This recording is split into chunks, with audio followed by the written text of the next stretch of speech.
Encore l'hémogramme. Bonjour et bienvenue dans cette vidéo. Cette fois, nous allons interpréter ensemble l'hémogramme pathologique. L'hémogramme qui est l'étude quantitative et qualitative des éléments figurés de ça. Ça veut dire qu'il donne des informations sur le nombre des éléments figurés, si leur nombre est suffisant, élevé ou le nombre est bas. Alors, nous allons interpréter ici, là où il y a des problèmes chez les patients. Nous allons interpréter ici ensemble 3 exemplaires.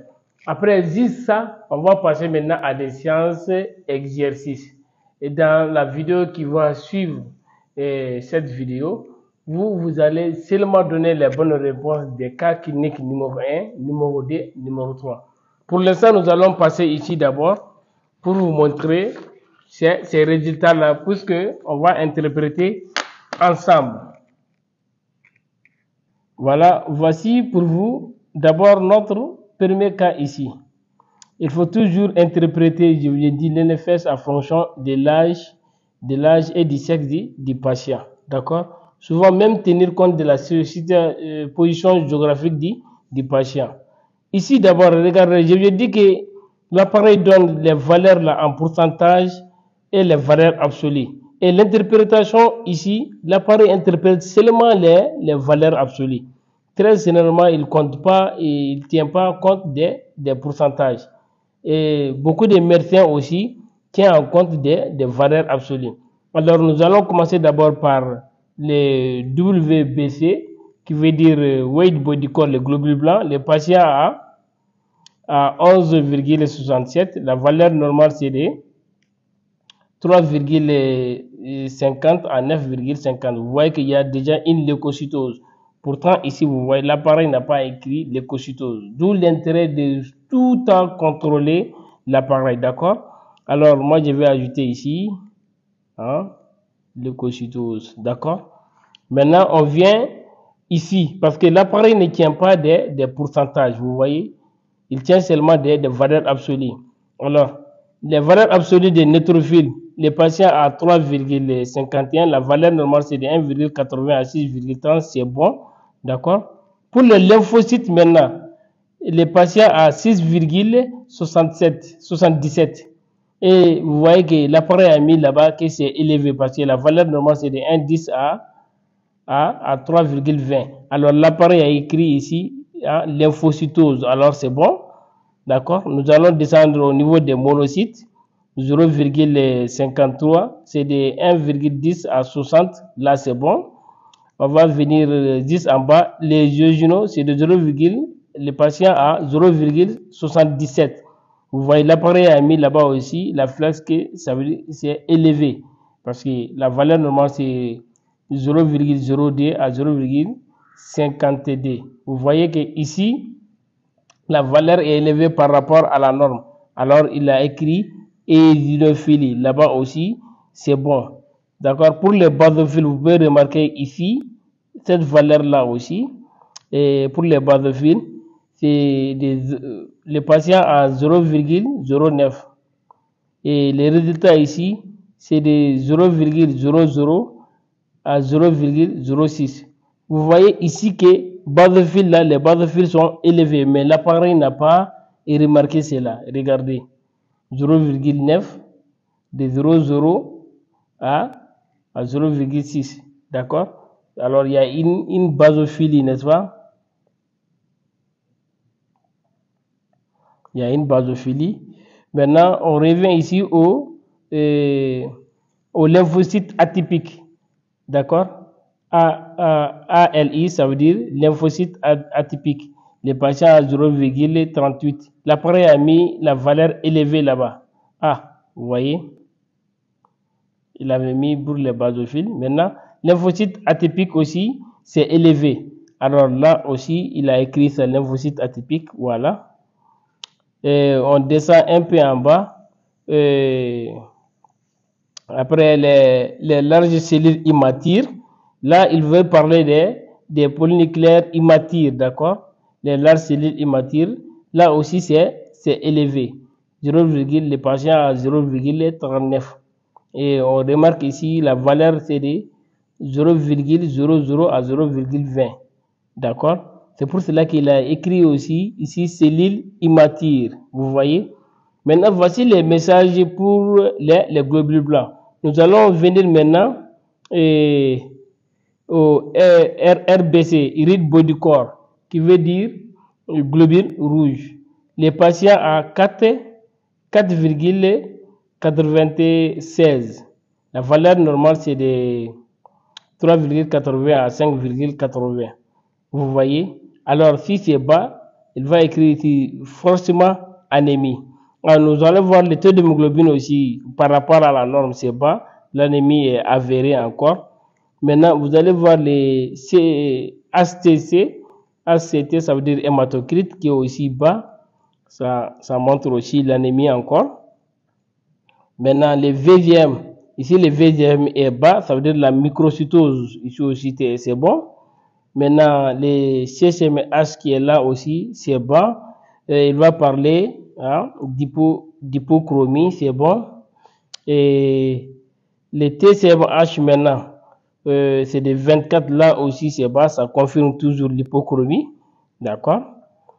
Et nous allons voir maintenant Red Cell Division Wide Coefficient of Variation, ça veut dire le coefficient de variation des globules rouges. Les patients à 23,9, vous voyez, la valeur c'est de 11 à 16. Vous voyez que c'est élevé. C'est normal que le coefficient de variation aussi soit élevé avec l'anémie qui se propage ici. D'accord? Nous allons venir ici. Red Cell Division Wide Standard of Distribution. Ça veut dire c'est l'écart type. Vous voyez, l'écart type qui existe ici, l'écart type elle est normale. Alors, nous allons venir au niveau des plaquettes. Regardez, les patients à 701. Et l'appareil a mis ici, et regardez la valeur élevée. C'est de 120 à 350. Et regardez, l'appareil a mis thrombocytose. D'accord? Maintenant, on va venir ici. Et volume moyen des plaquettes. Là, la valeur, elle est bonne. Et ici, plaquettes diffusion wide. Ça veut dire que largeur de distribution des plaquettes. Vous voyez, ici, c'est anormal. Et puis, il a écrit ici, c'est anormal. D'accord?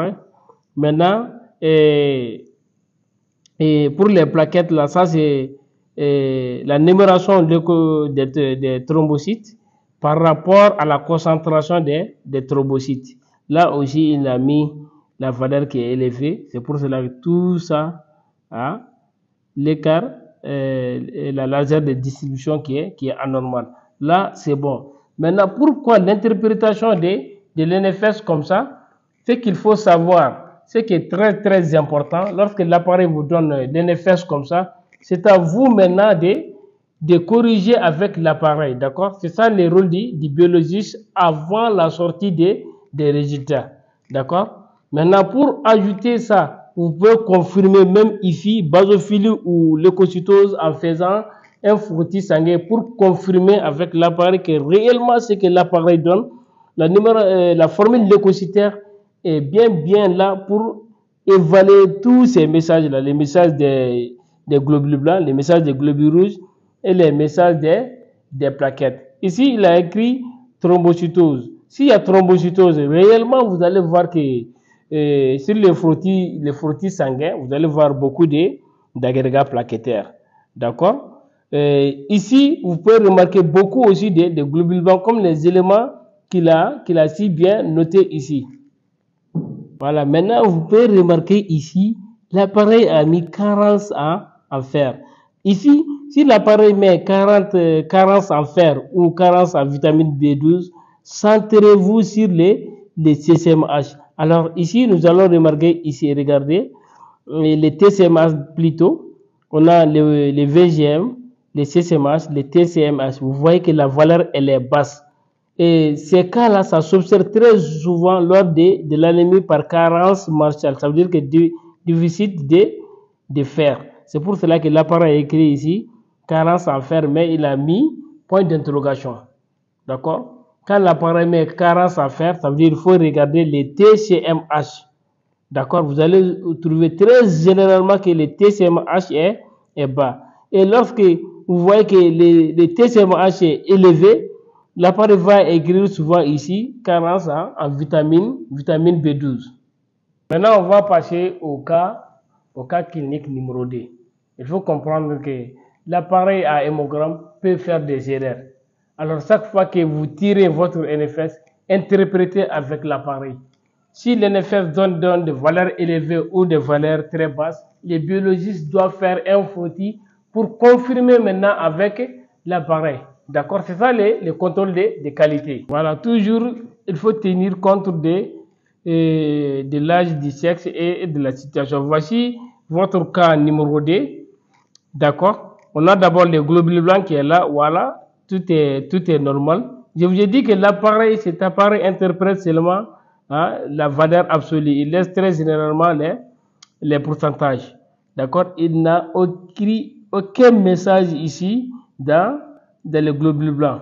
Pour les messages pour les globules blancs.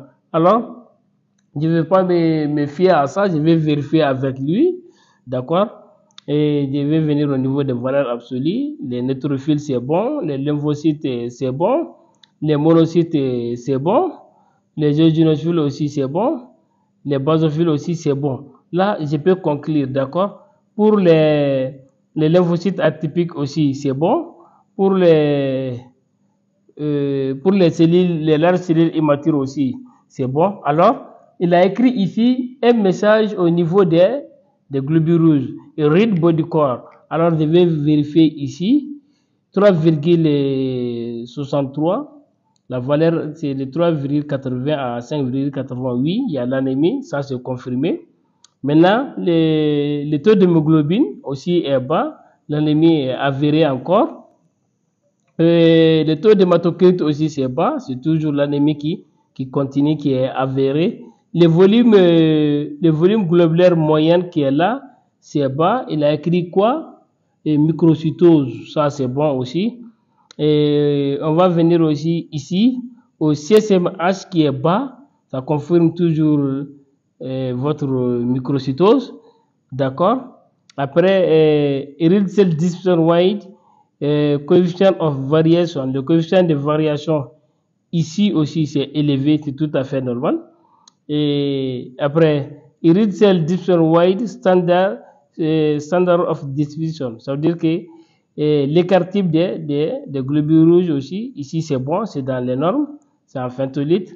Après les plaquettes, nous voyons que les plaquettes aussi c'est dans les normes, mais il a regardé les largeurs de distribution des plaquettes qui est anormale. Alors ici, on va venir ici, c'est ça la largeur de distribution des plaquettes. Il a 18,7, la valeur c'est de 9 à 17.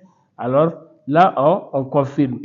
Vous voyez maintenant que l'appareil donne des messages ici, mais c'est au biologiste de confirmer avant la sortie des résidus. C'est ça qu'on appelle réellement le contrôle de qualité. Et même ici encore, regardez, l'appareil a mis carence à fer. Je vous ai dit que quand il y a carence à fer, il faut regarder les TSMH. La teneur corpusculaire moyenne en hémoglobine, vous allez voir très généralement que cette valeur-là, elle est basse.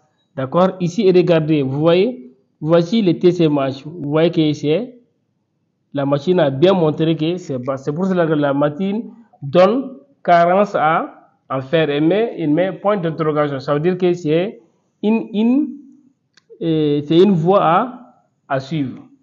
Maintenant, les cas cliniques numéro 3 pour vous. On regarde toujours ensemble ici pour l'interprétation. Voilà, je dis que l'appareil interprète toujours en fonction des valeurs absolues, pas pour les pourcentages. Pour les globules blancs, regardez, c'est dans la norme, là, il n'a rien écrit. Mais on va regarder ici, les neutrophiles, dans les valeurs absolues, ça c'est un peu bas. D'accord? Vous voyez que c'est un peu bas, ça veut dire qu'il y a neutropénie. Il y a neutropénie. D'accord, on continue de voir. Pour les lymphocytes, c'est bon. Pour les monocytes, c'est 0,03 la valeur. Non, ça aussi, ça. On va écrire ici monocytopénie. D'accord. Vous voyez, pour les jejunaux, c'est bon. Pour les basaux, c'est bon. Maintenant, ici, et regardez, et pour les lymphocytes atypiques, c'est bon. Pour les larges cellules immatures, il a 0,22. C'est-à-dire que c'est élevé ici, c'est bon. Il a trouvé ici. Et maintenant, pour les globules rouges, red body core, lui, il est à 1,25 million. Ça veut dire la valeur normale, c'est de 3,80 à 5,80. Et il a écrit anémie, c'est bon. On descend encore. L'hémoglobine est bas, l'anémie est encore avérée. L'hématocrite est encore bas, l'anémie est encore confirmée. Le volume globulaire moyen, vous voyez que 115,7. C'est trop élevé, n'est-ce pas? C'est élevé. Il a écrit macrocytose. Là aussi, c'est bon. Ici aussi, regardez, il a écrit et le CCMH aussi qui est bon. On peut accepter ça. Ici, les TCMH aussi, c'est bon.